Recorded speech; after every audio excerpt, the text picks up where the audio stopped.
Did I tell you what's going on in my neck of the woods?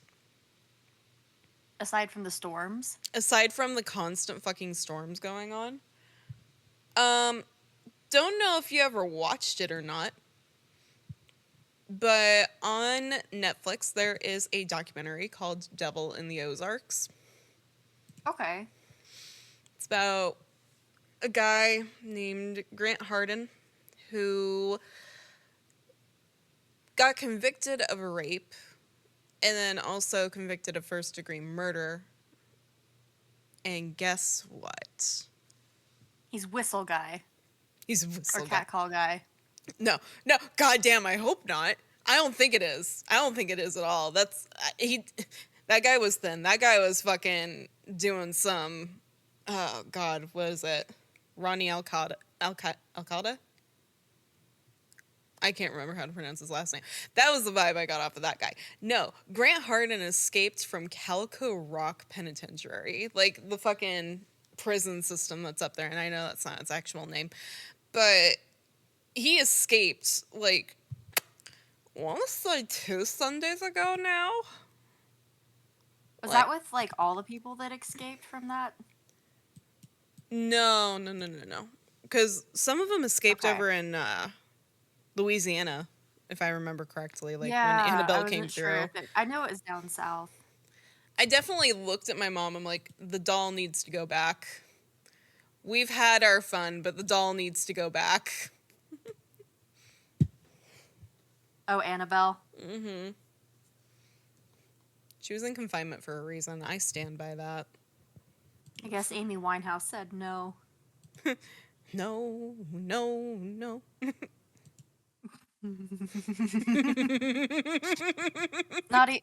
That's not even the song I was thinking of.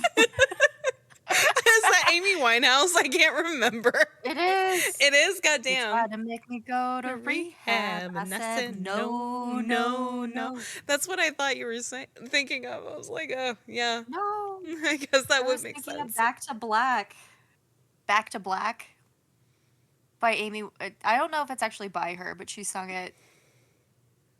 And I go back to Oh, see, the one that I'm like, you said Back black. to Black, and I'm like, Back in Black. I'm like, that's AC/DC, Sarah. AC/DC. I'm My neighbor's like, son plays in AC/DC. this poor woman's just gonna have people at her house like, I heard on the spatters that your son plays for AC/DC. They better not be able to find me. I don't think they'll be able to, no. Yeah. No, there's definitely sometimes I'm like, how could they find me if they tried? They absolutely could, probably. Considering there are people out there that have doxed Sleep Token, which I'm like, how the hell did you even get started on doing that? What is your major malfunction that you don't understand boundaries? Oh, well, he had a band before, didn't he? Yeah. Yeah. But his name wasn't in there either. Like, they don't have his information up there. They just have a big crush on him. Boundaries. Boundaries are important. And on that note, we'll go ahead and get started with transitioning into our episode for today. We're going to hopefully get through at least one recording tonight. So, while we understand that some individuals listen for the entertainment aspect of true crime, it's important to remember that these are real people with families and friends who may still be suffering from their loss. These stories are not meant to open old wounds, cause further emotional damage to those involved. We remind you to please be respectful and do not dox or contact those involved with cases. The case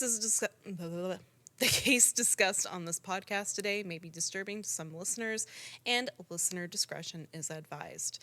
As far as trigger warnings go, we have sexual assault. This case does include a minor, and there are talks of suicide in this episode. So please take that into consideration when figuring out how and when you will listen to this. So when we last left off, Andre Purgatori had been told that he needs to take a step back from this case after the publishing of an article that outwardly denied the claim that Emanuela Orlandi's disappearance was linked to international terrorism. With this being done, he's outraged. But on the other side, he's also a little proud because perhaps he's actually on the correct path to figuring out what actually happened to Emanuela Orlandi. I'm going to apologize ahead of time. If you weren't here during the first episode, you might want to go back and listen to that so you get the full story. Today I am tired, so you have tired Italian Katie, who is probably worse than awake Italian Katie.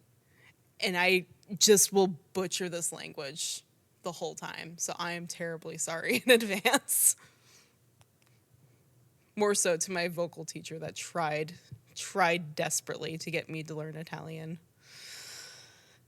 Yeah, I don't think it worked. So, at the end of 1983, there are also no more calls coming in from the American at this point, and the case is starting to go cold. 10 years later, in 1993, a woman located in a convent in Luxembourg was thought to actually be Emanuela Orlandi. So the family actually flies out to Luxembourg to meet this woman and see if she is Emanuela. And to put into perspective how serious this is being taken, in July of 1993, on the 22nd, the local police and Interpol actually surrounded this convent where this woman is and separated her from her clergy and anyone that she knew into a room where she could actually talk to Emanuela's mother, Maria Orlandi. However, this ends in a very emotional heartbreak as she's not Emanuela. And ultimately, the family returns home and prepares to start this all over again. In 2004, the family suffered another devastating loss when Ercole passed away. And although he always had faith that the investigators and the Vatican would be able to bring his daughter home, he did state before his passing, "I was betrayed by those I served." The following year, in 2005, Pope John Paul II passed away as well. And Andrea mentions how, with this passing, a lot of people within the Vatican may have felt that whatever the secret was regarding Emanuela's disappearance was basically buried forever. In 2005 as well, a message is left at the Chile Visto news station, which is one of the longest running programs on RIA, which is the Italian state television channel. Raffaella Notarial, who was a reporter for Chile Visto, was the person who actually had this message left for her. And this message said, regarding Emanuela Orlandi, to find the solution to the case, investigate who is buried in the crypt of Saint Apollinaire Belisca. And the favor Ren Tinau did for Cardinal Poletti at the time. I'm sorry if I mispronounced any names in there. So Raphael comments that she had no idea where this basilica was at the time this message came in. When she did discover its location, she found that it was actually in the center of Rome. So this basilica is basically in front of the Piazza Navona, which is incredibly close to Emanuela's music school, the last place that she was seen prior to her disappearance. So Raffaella goes to this basilica, goes inside, and starts trying to find where the crypts are in this building. And she describes this place, as she said, as this big cathedral-like setting. And she finds the crypt that she's looking for right of the nave inside a room. Now, this room contains a big white marble sarcophagus. And at the front, in big letters, is the name Enrico de Pedis. So this is actually a very well-known name in Rome. Everyone who knows Enrico de Pedis, because he was the most powerful gangster in Rome at the time. So powerful, in fact, that he became known as the King of Rome. Interesting. Okay, so this sounds like it might be another ruse. You know, just immediately off the bat. Like we're gonna go down some rabbit hole. where Oh, all of a sudden absolutely. gangsters are involved. Yeah. Absolutely, because it's like, what the fuck is going on here? I had a lot of those moments in this case, and like, we're just touching the surface of the iceberg, lassie. We still got more to go. We still got we s- another we episode. got another part after this, but no, I can get where you're like, this is a ruse. However, I do need to state that the Basilica di Santa Apollinare is a Vatican-owned church, and no one can be buried inside of it unless they are given special permission or do a big favor for the Vatican. Like, this is an area that is usually reserved for higher clergymen within the Vatican itself. So, here's the question that everybody has on their minds: why is a high ranking, notorious Italian mafia boss buried in this basilica? What favor was it that the caller could have spoken about in relation to Enrico de Pettis? Because Enrico's like nickname is that name that I couldn't pronounce in that note, the Renato. So Raffaella proceeds to get on her computer and look up the Benda della Magliana and the name Renato, which, like I said, she found out that Enrico and Renato is basically, they're the same person. And she also discovered that in 1984, the police arrested Enrico De Pettis by following his lover, Sabrina Minardi. So Raffaella tracks down Sabrina Minardi's address and heads to the building, where she calls back to her station and says, "Hey, I'm outside of Sabrina Minardi's house. If I don't call back in an hour, send someone because something has happened." So from here, she goes inside and she greets the doorman asking for Sabrina. And this doorman tells her that Sabrina hasn't lived here for some time now. So she kind of agrees with him and goes, "Oh, okay, well, thanks anyway." Pretends to leave and then waits outside in her car until noon when the doorman goes to lunch.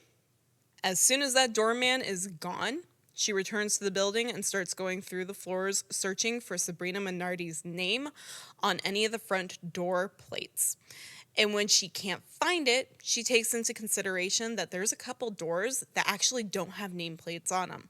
So she starts going back down these floors and she takes a lucky guess on one of these doors without a nameplate. And she knocks on it and a woman answers.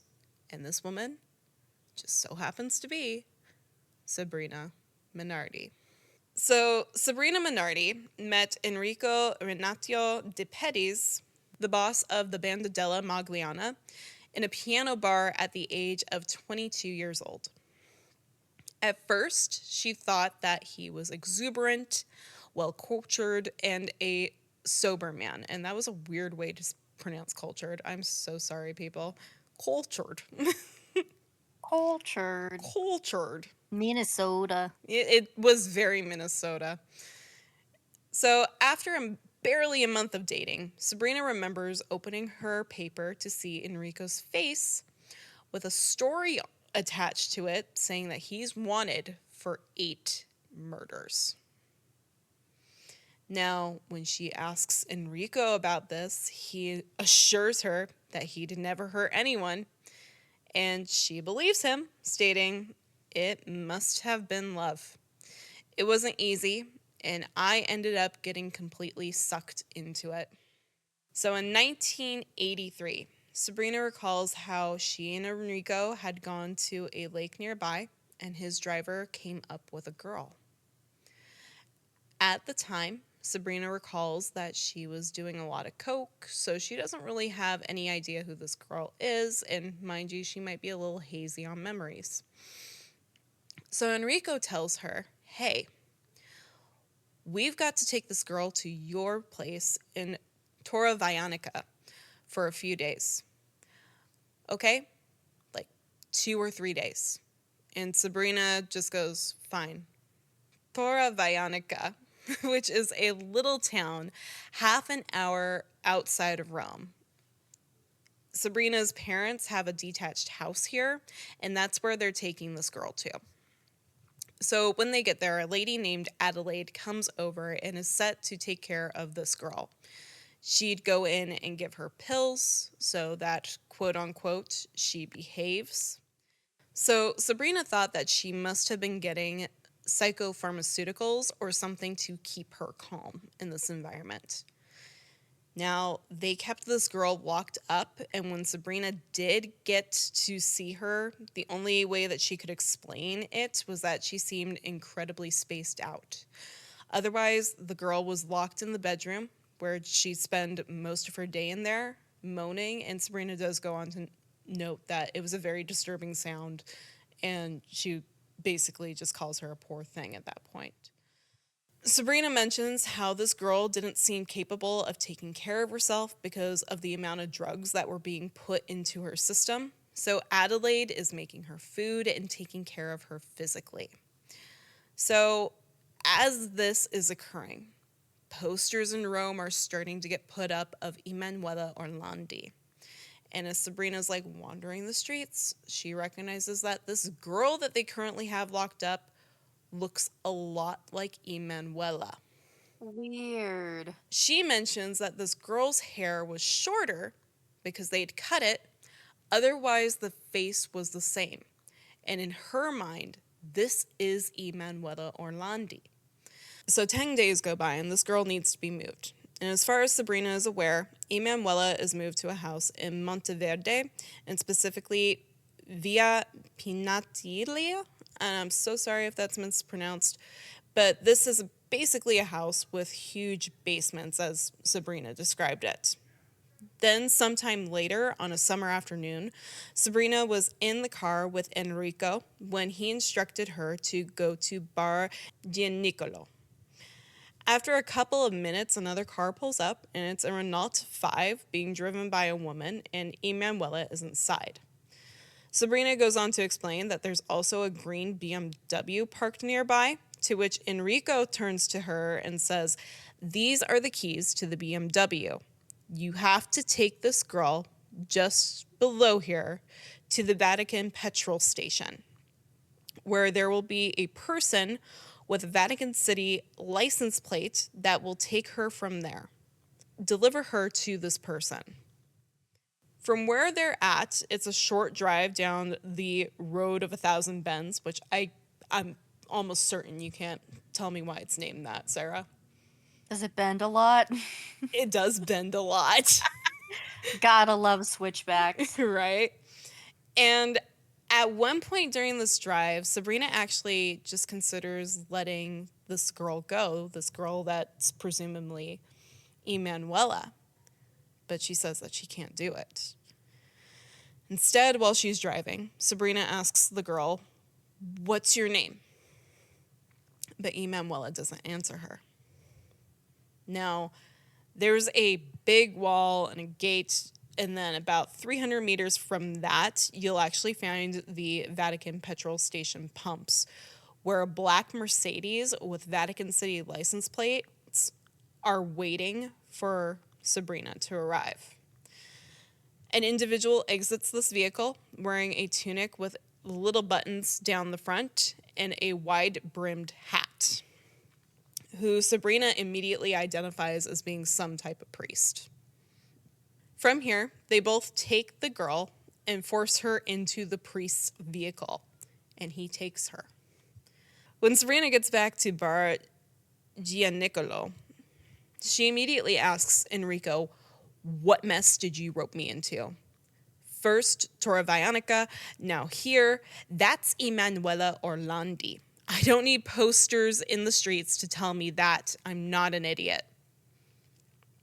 To which Enrico responds, "Sabri, it's all a game of power. Don't you get that?"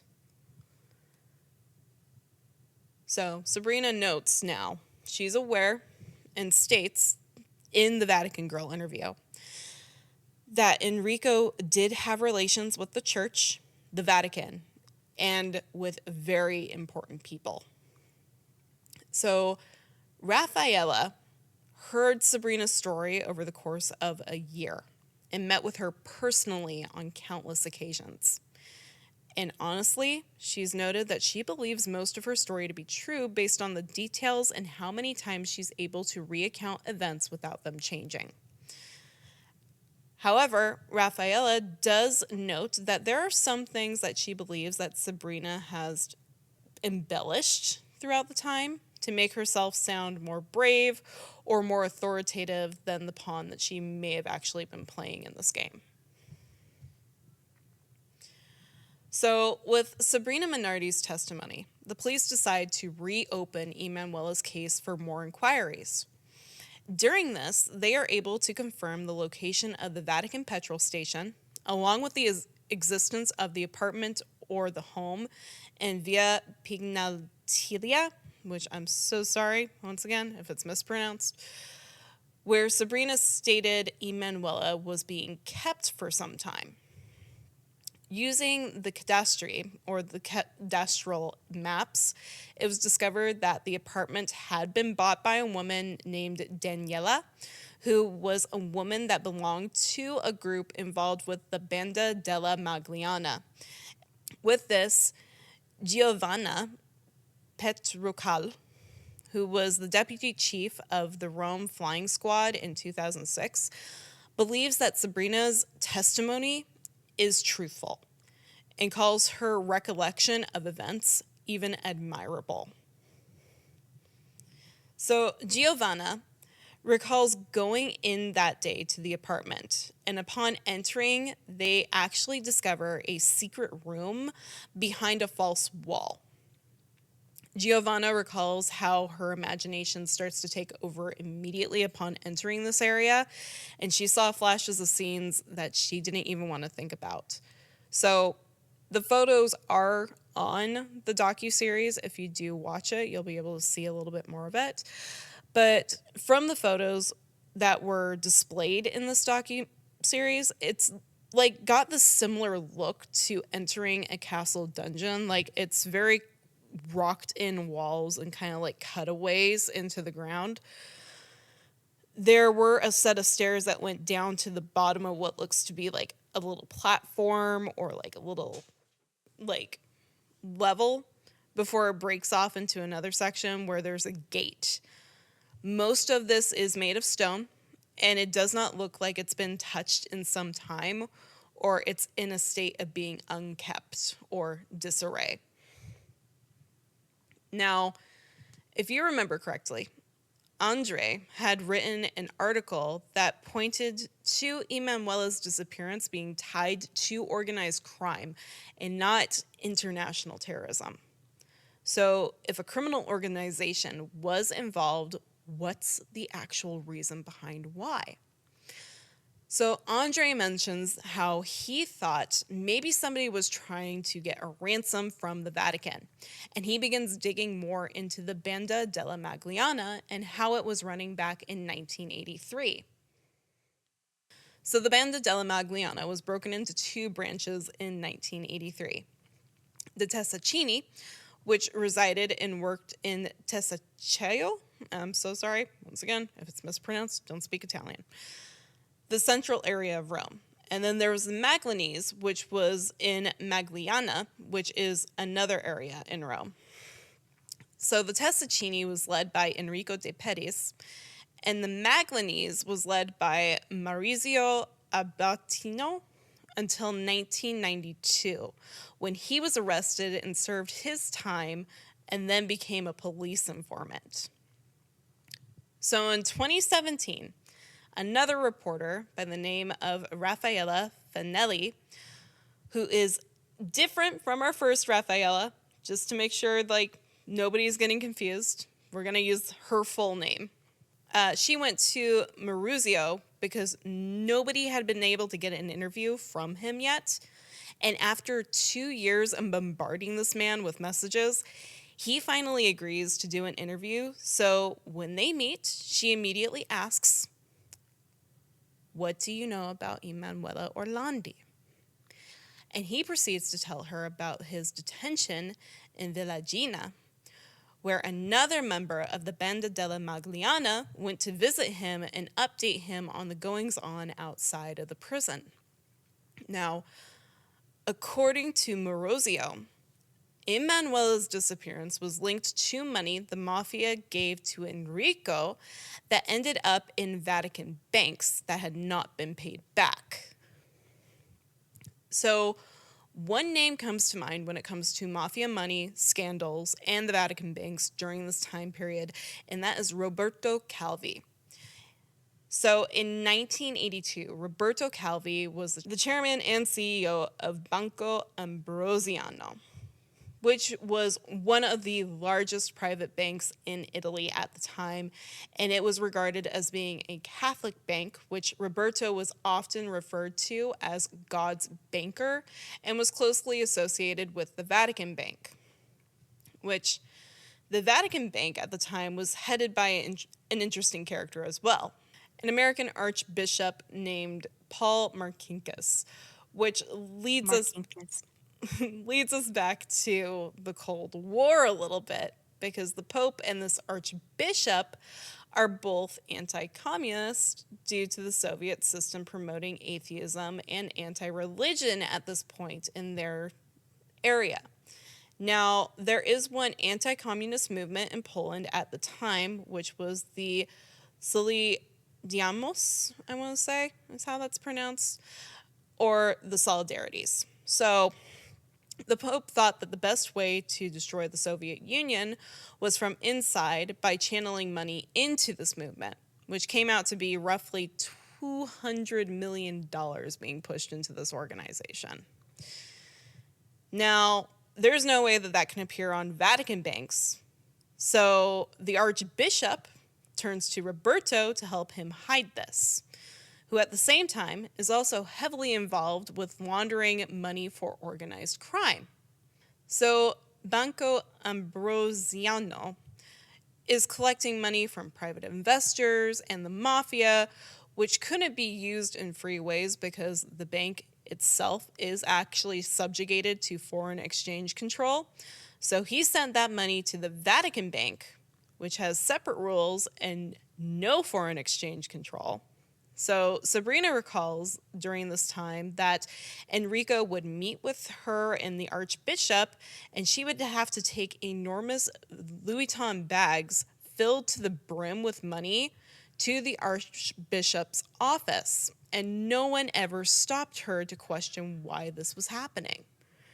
From here, the money would go into shell companies in order to be laundered. So if you're unfamiliar with laundering schemes or laundering money, the goal is to basically take what's determined to be dirty money, such as money taken in theft, crime, any type of basically dirty deed, and then it's put into a different organization. So when it comes back to the person that may have stolen it, or the organization that's responsible for that theft, it comes back and appears as clean money. So it's kind of like taking your clothes through a washing cycle. If you put dirty clothes in the washer, they go through that, they come out dry, you take them back.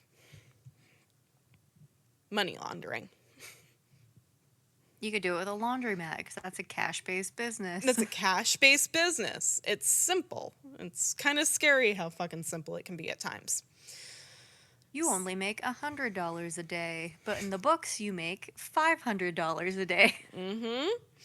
So this worked for a little while. However, in spring of 1982, Roberto was in a desperate state, and Banco Ambrosiano went into bankruptcy, losing billions upon billions of lire, which is the Italian currency.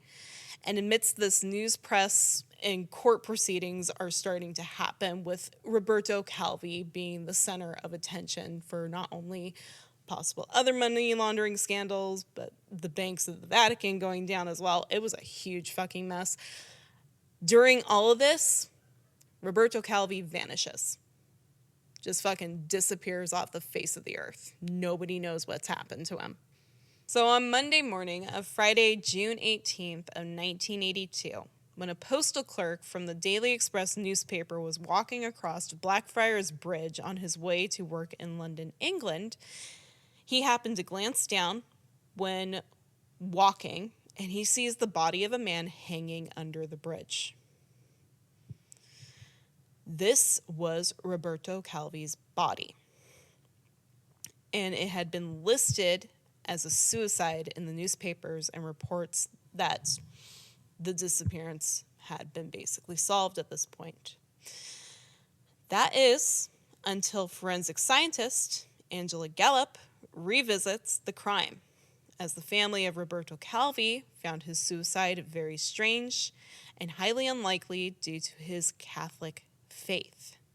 A suicide would have been the last thing to cross this man's mind. So, she's now on a mission to prove or disprove the theory. Now, Angela states that there were some very unusual aspects to the discovery of Roberto's remains.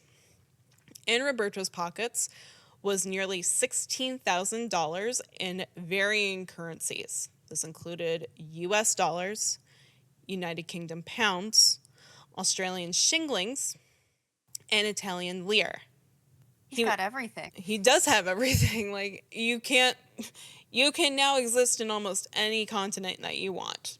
Oh, that's a thought. That is a thought, isn't it? Because quite frankly, I'm like, I've been to Europe, most continents, even Italy took euros at some points. They gave me lire back, but they took my euros. I'm like, okay. Like, it's just a thing over there that it's like, yeah, sometimes currencies get mixed. Are they super happy about it? No, but they deal with it. So he was also found hanging at the end of an orange polypropylene rope with one arm within the scaffolding and the rest of the body outside of the scaffolding. So it kind of looks like he's like holding on to it. When this body was taken down, some very large stones are found in his pockets, which appear to have been placed there with the intent to weigh the body down. So, extra suspicious. Yeah. It's getting a little bit more sus with each thing, and I'm like, why did we say this was a suicide to begin with? What made us go suicide? Just the rope? Because I don't feel like we looked into things very thoroughly here. No, someone's not paying attention. Someone wasn't doing their job. So, Angela's team decides to conduct an experiment. Using a man of similar size and weight to Roberto, they wanted to see what it would look like for him to come down on the scaffolding, cross it to the end, and basically reach the location in which Roberto would have suspended himself. When this man crosses, there are trace amounts of green paint, scuff marks, and yellow paint that are left on this guy's clothing that are not present on Roberto Calvi's clothing or his body. With this information, they're actually able to rule out the manner of death being suicide, and it was changed to homicide.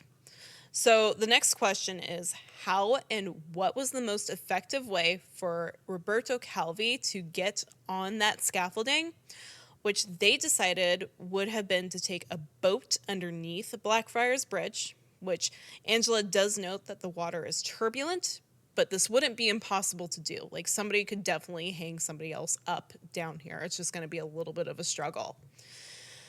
However, it does give Angela this little theory that whoever had murdered Roberto Calvi had an intense reason behind wanting to display the body under Blackfriars Bridge, which, if you don't know, Blackfriars used to be monks and Catholic ones at that.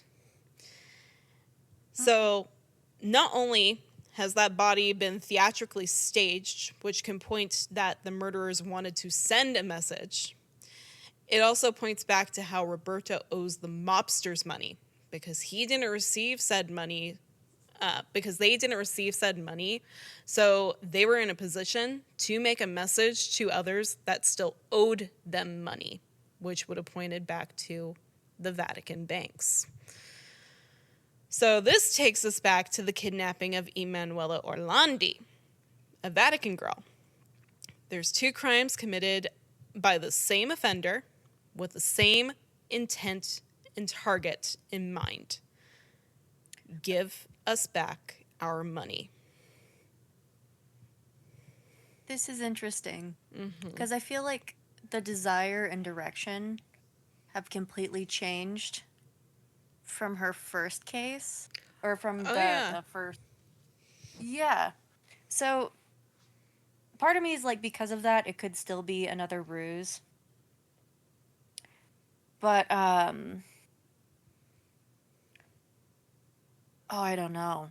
This definitely is it's linking up in a way that the first one did not. Right.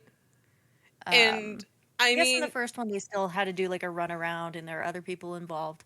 But oh no, they were looking for money in the first one too, weren't they? well, they were Okay, looking, so they are they weren't connected that way. necessarily looking for money. They were looking for Ali Akça to be released, which not really sure what's going there. However, you got also put it into perspective that the Pope had given an address and kind of just putting it out there publicly. It could have enticed a lot of people to come forward and be like, "Hey, we got this girl," when they actually don't. Like they're wanting something for nothing. Because people do that. Oh, okay.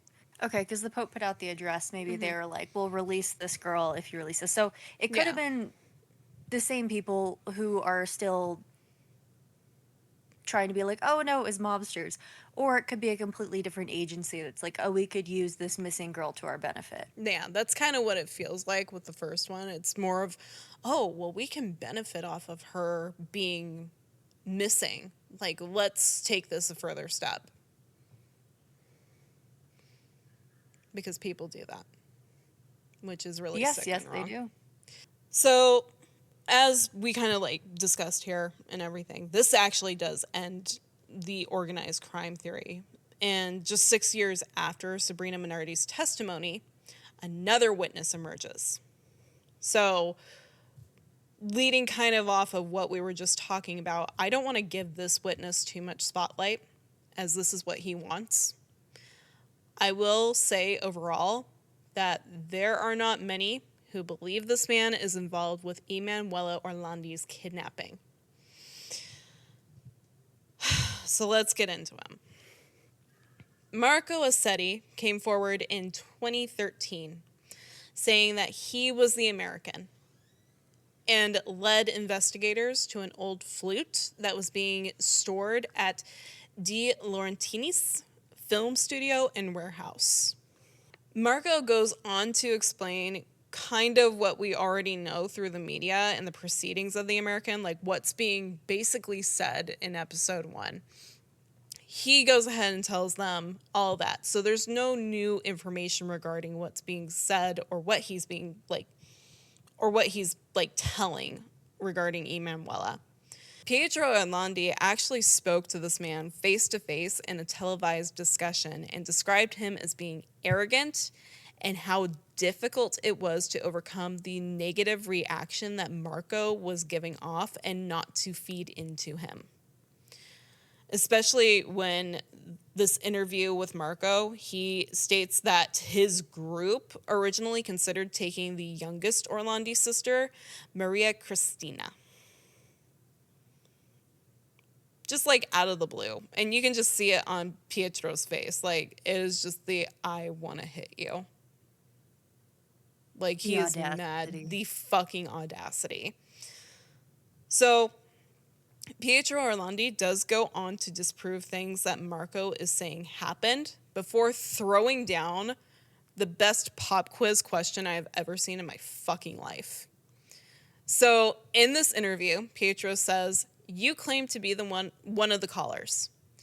So, you must have made calls to our home. There's a detail that the American told us. It's something that physically happened to Emanuela in the first days. Something that has never been revealed or spoken by anyone. You can't have forgotten this detail." And he waits. And Marco's just got this like wide-eyed blank expression because he's unable to answer. Ooh. Professor Stefano Firaculi, which, once again, so sorry for mispronunciations, who's a forensic psychiatrist at the University of Rome in La Sapienza, and sorry for the mispronunciation, was given this task about 5 years prior to the recording of the docuseries that he needs to conduct an evaluation of Marco Assetti. So this is a court-ordered, basically expert evaluation that's going down. In Stefano's professional opinion, Marco had a narcissistic, histrionic personality disorder with a psychopathic Ew. element. Ooh. What a combo. Oh, it gets better. He also accused Marco of having autocolomnia, which means that he has a tendency to confess to crimes that he himself did not commit. Okay, but why? Because it gives him mean, the he's spotlight crazy. and the attention. That's why. It Oh, feeds that's into the the histrionic part. Yeah. It feeds into the narcissistic histrionic personality disorder. It's the look at me, look at me. Now, Marco did ask that the American's voice recordings be compared to his own, even stating, "I was the American, I was the caller, and above all, I am challenging the judiciary. Do the voice analysis compare my voice?" So, Marco Perroni, a forensic audio expert, and Paolo Dal Cetto, a digital forensic expert, do just that. They compare the audio of this person who is talking to the Orlandi family in July of 1983 and found with high probability that this is not Marco Assetti. However, they found something else that was very surprising as well, and actually came to the understanding that there's not just one American caller, there are two. And the second caller would call after Gennaro Egidio had taken over for the family, so the lawyer's taking the calls now. That's when the second American would start calling. And in Marco Perroni and Paolo Dallacetto's expert opinions, the second American caller making these telephone calls was actually Marco Assetti. However, the second American is obsessed with another missing girl in Rome at the time, one Mirella Gregori. Additionally, the second American caller called Mirella's family and gave them a complete list of what she was wearing the day that she disappeared, down to her underwear. Ew. So there's a theory that while Marco was not involved with Emanuela's kidnapping, he has real knowledge about Mirella Gregori's disappearance, which we'll probably go into on a different episode because we just don't have time to go through her today. Now, you may be asking about DNA on the flute, and there was none. While the family may have had the first assumption or impression that this was Emanuela's flute, it's not likely that it was, and it's simply just an old flute covered in dust being stored in a prop house. So, with that, because there was like a little bit of a funny part where Marco does almost get caught by the police, and I won't go super into detail on this, but he was in a bar and he was talking about having two girls with him, and this motherfucker Assassin's Creed just walked out of there, like just fucking put his hands around these gals and walked out of the building as the cops pulled up. I'm like, that is the most fucking Assassin's Creed thing I've ever fucking heard in my life, and I can't believe that actually worked. Just to disappear? Just to disappear. And even the law enforcement agency that was like, we almost caught him, it's like, they talked about going into the bar and like having this guy walk out. I'm like, you guys let him walk right fucking past you. Right fucking past you. I'm like, Jesus Christ. But anyways, They're like, good night, sir. that gave me a giggle because I'm like, okay, what all do I have in this list of bullshit that's going on here? I've got fucking rugby tackling nuns, got gangsters, got the mafia, got international terrorism. I've got this motherfucker walking out Assassin's Creed style, blending in the crowd. What else is going to happen here? Because I feel like the story isn't real anymore. No, what was happening in the 80s in Italy? Right? Like, What the fuck is going on over there? I feel like you guys need an audit. Like, some external auditing system needs to happen in your police department because I don't know what's going on there.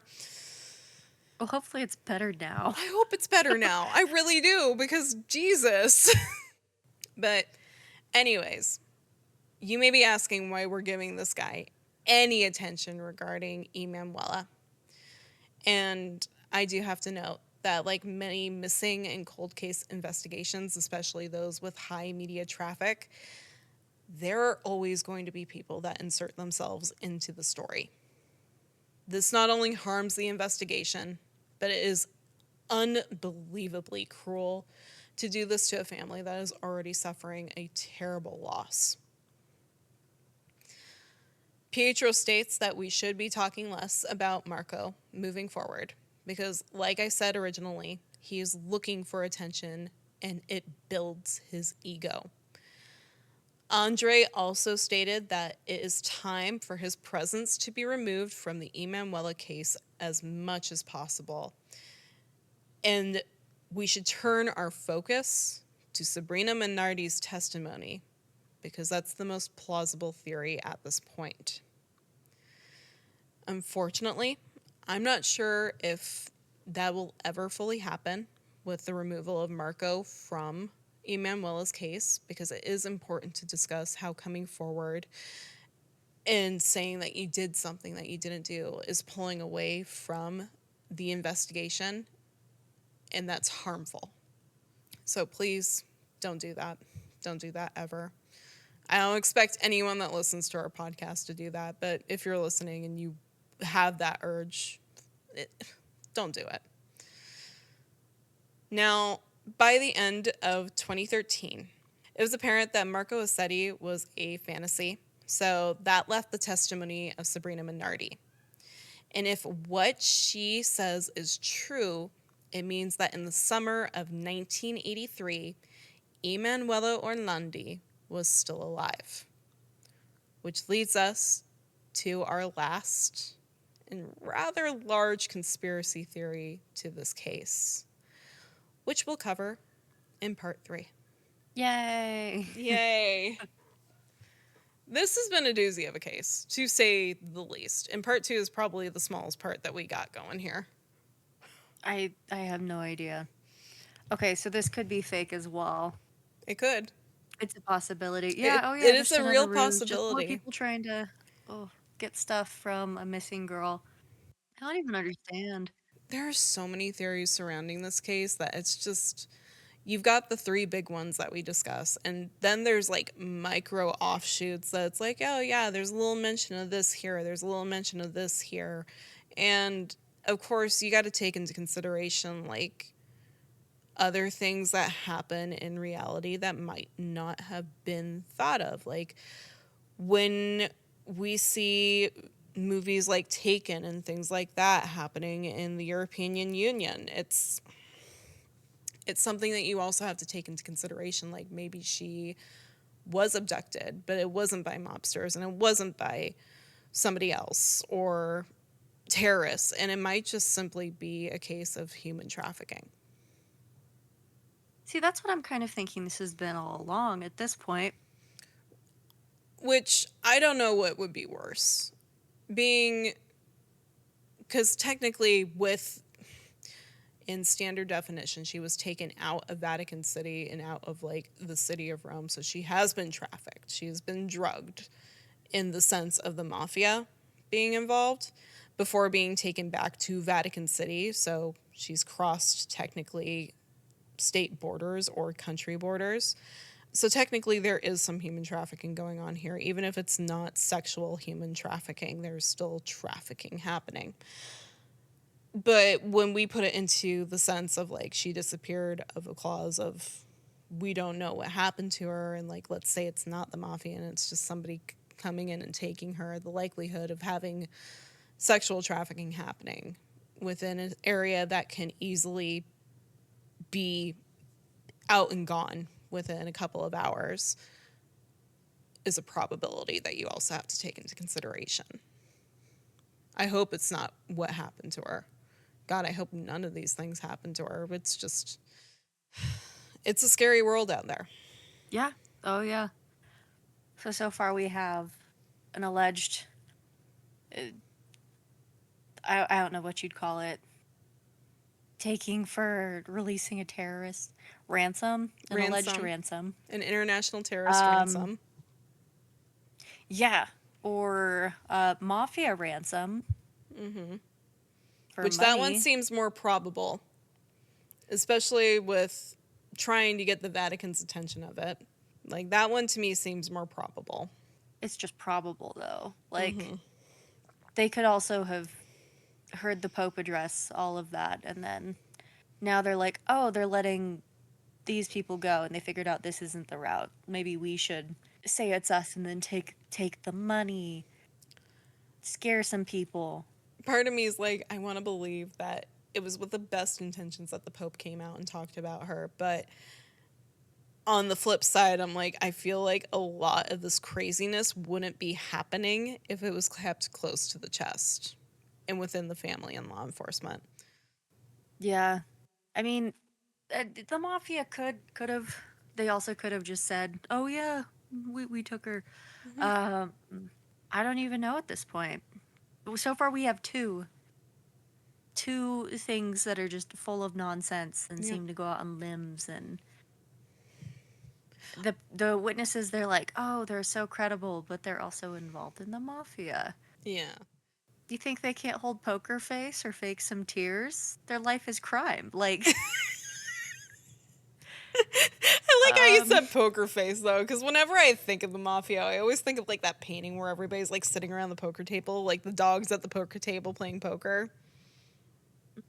Like that's the visual I get when I go to mafia. That and like the oh god, detective noir stuff, like the mhm. black and white movies of just like, yeah, Vinny, I have your number. Don't even worry about it. I'll take care of it. And it's like, yeah, no, like these are people that commit crimes and hold a poker face and kind of just do the it is what it is. Like this is my life.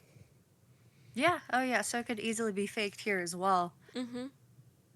And I they do have other things to gain other than just some random teenage girl. Like, yeah, and especially if there's money laundering going on and there's money being kept from them. If they feel the need to send a message, they did that with Roberto Calvi. yeah. I mean, well, they easily did it with him, you know? Mm-hmm. That's a message where it's like directly from the mafia, but it's like, why are they taking a girl? Why are you taking this Unless like girl they're known to be outside the of trafficking. Yeah. she's a Vatican girl and her family has served the Pope for hundreds of years. Mhm. That's a close relation there. That's a we want your attention, look at us now. I mean, if it If it is is. proven that there's like something going on within the Vatican that also involves the mafia, I'd be more inclined to believe it, I can't say anything right? yet. I can't say anything Okay, yet. that's fair. That's fair. I will be more inclined to believe that story if anything like that happens. Out of all of the conspiracies, I should say, that we're talking about, I do have to say that this one seems to hit just a little bit more close to the target, or at least it feels that way. Than Additionally, everything else. when we talk about the green BMW, it was mentioned in another article that I saw that the officer, when they did the description of this individual within that vehicle, it matched up near perfectly to Enrico De Pettis. Additionally, Sabrina Minardi drove what I would presume to be possibly the same car, a green BMW, to the petrol station. Oh Yeah. So I know it's been like a week since we've talked about this. So I'm like, let me Yeah, just yeah. refresh your brain here real quick. But yeah, no, I remember going through an article, and I might not have put it in here because I was running low on time and trying to figure out where everything was going to fit moving forward. But I read an article, and I want to say it was the one by Coleman, in which she documented that when the police were inquiring about the individual within the green BMW in our first episode that was offering Avon cosmetic products for Emanuela to sell, there was a description that was put out from these two witnesses that came forward stating that, like, it looked like Enrico de Pettis, like, spitting image of him. So Oh no. that adds another layer to this true crime onion that we're peeling together and kind of crying with. So there's a lot going on here. I'm like, so for me, the mafia conspiracy kind of lines up a little bit more with reality. Like, it could be something going on there. Not entirely Mm-hmm. convinced, but there could be something going on there. I believe that over the international terrorism theory. Yeah, that one, I mean, immediately out the gate just seemed very out there. Be like, oh yeah, this little girl is taken. It's terrorists.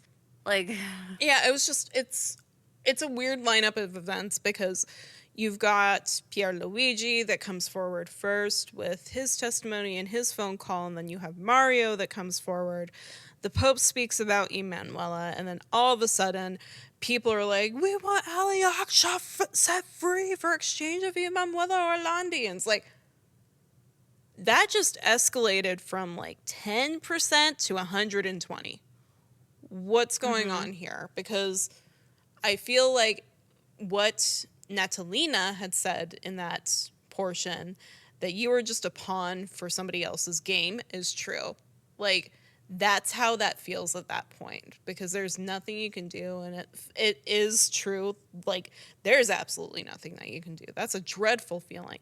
If it's not true, you're being used for somebody else's advantage, which feels absolutely awful, and I cannot imagine going through that with having a missing family member on top of it. Yeah, that hurts feelings. That Jesus. hurts. I'm like, just putting that image into my mind hurts my heart. I cannot begin to imagine. But yeah, we've got at least one more big conspiracy to go through in part 3. So I will leave you all here today and bid you adieu. Before I let you go for the day, I do want to give a quick personal description of Emanuela Orlandi. She is female, her ethnicity, which I presume is Italian. Her height is 5 foot 3 inches tall. I do not have a weight for at the time of her disappearance. Her hair color was brown. Her eye color was brown. And the last date of known contact was June 22nd of 1983. She is missing from Vatican City.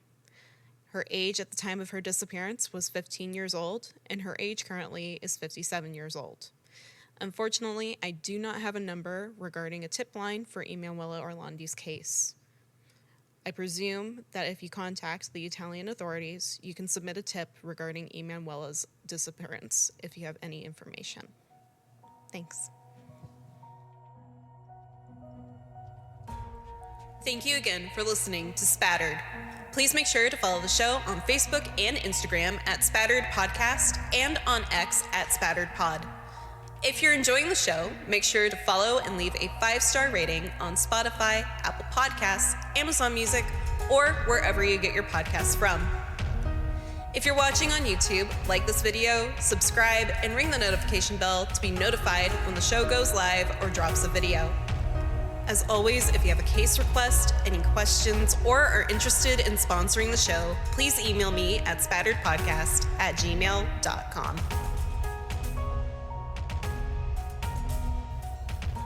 Spattered is a true crime podcast hosted by Caitlin Gardner and Sarah Ray. The research and edits for this episode were done by Caitlin Gardner. All the music for the show was done by Lucio Cardenas. We'll see you next time. Stay safe out there. And remember, the truth is always in the blood.